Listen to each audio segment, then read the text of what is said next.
Hello everyone, welcome to Navankur ji lessons. इस video में हम कक्षा 8 विषय हिंदी के पाठ 10 प्राण जाए पर वृक्ष ना जाए के अभ्यास प्रश्नों को समझेंगे। निम्नलिखित प्रश्नों के संक्षेप में उत्तर लिखिए। पहला प्रश्न है, सैनिकों की कुल्हाड़ी का सबसे पहले विरोध किसने किया?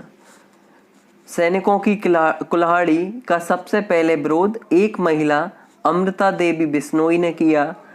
कुल्हाड़ी चलाना आरंभ किए जाने पर अमृता देवी जो बिश्नोई थीं वो पेड़ों से लिपट गईं।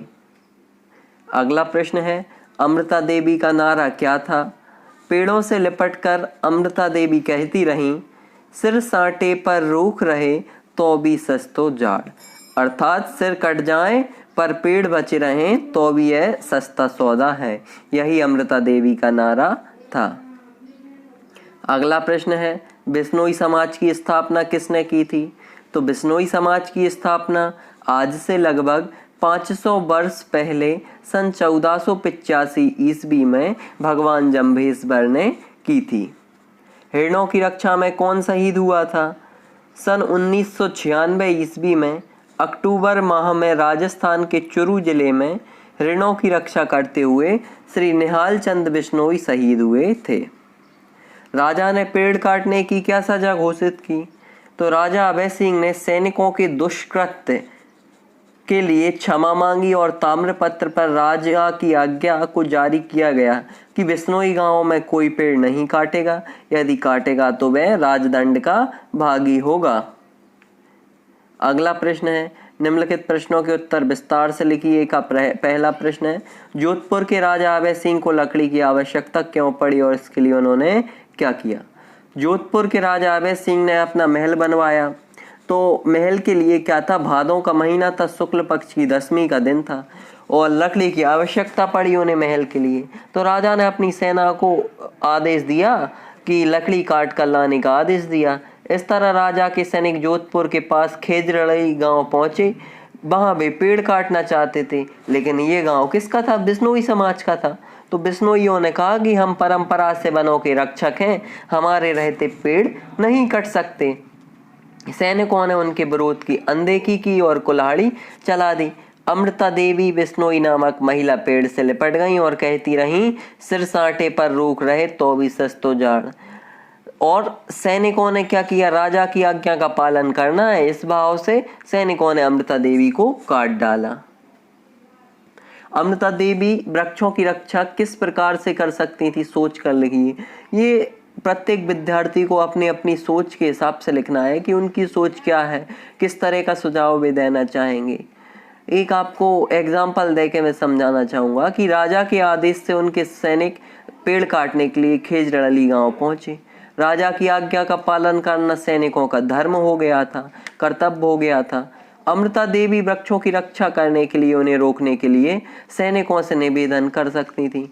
अपनी बात को राजा के पास जाकर विरोध के रूप में कह सकती थी और पेड़ों के न काटने के लिए अपनी परंपरा को स्पष्ट रूप से बता सकती थी।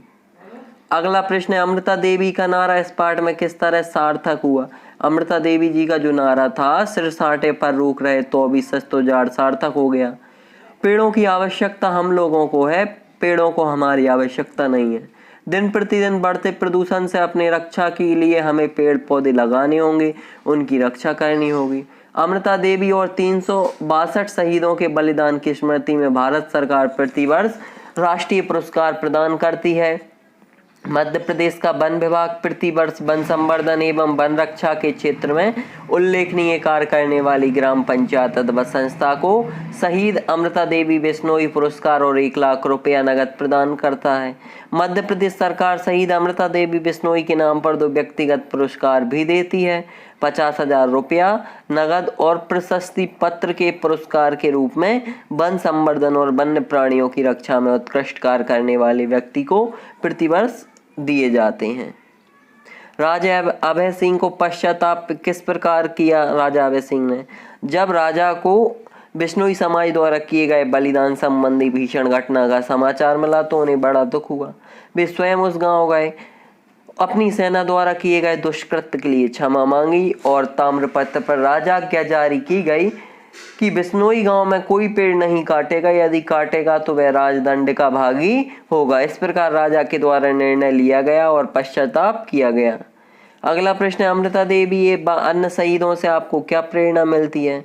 उत्तर है, अमृता देवी व अन्य शहीदों से हमें प्रेरणा मिलती है कि हमें पर्यावरण की सुरक्षा के लिए वृक्षों और वनों को पूर्ण सुरक्षा देना चाहिए, उनके संवर्धन और विकास में रुचि लेना चाहिए, वन और वन्य जीवों की सुरक्षा और उनकी प्रजातियों का विकास करना चाहिए।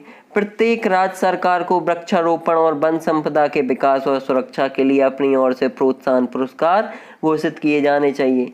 ग्राम पंचायतों को भी वृक्षों का आरोपण करने के लिए अभियान चलाने चाहिए। अगला प्रश्न, सही विकल्प चुनकर लिखिए। पहला है, बिश्नोई समाज के नियम मुख्यतः किस पर आधारित थे? प्रकृति के पोषण, समाज की परंपरा, धर्म की मान्यता, जीव जंतुओं के प्रति करुणा भाव और इन सब के सम्मिलित प्रभाव वाली प्रथा पर। उत्तर क्या है? इन सब के सम्मिलित प्रभाव वाली प्रथा पर। अगला है, मध्य प्रदेश सरकार किन के नाम पर 2 व्यक्तिगत पुरस्कार देती है? तो अमृता देवी बिश्नोई के नाम पर पुरस्कार देती है। अगला प्रश्न है, वृक्ष का पर्यायवाची शब्द क्या है? वृक्ष का पर्यायवाची शब्द है तरु। अमृता देवी के साथ अन्य बिश्नोई शहीद कितने हुए थे? तो अमृता देवी के साथ 362 बिश्नोई शहीद हुए थे।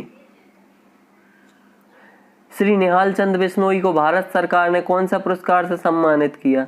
तो कौन सा पुरस्कार से सम्मानित किया था निहाल चंद बिश्नोई को भारत सरकार ने? तो निहाल चंद बिश्नोई जी को शौर्य चक्र से सम्मानित किया गया था।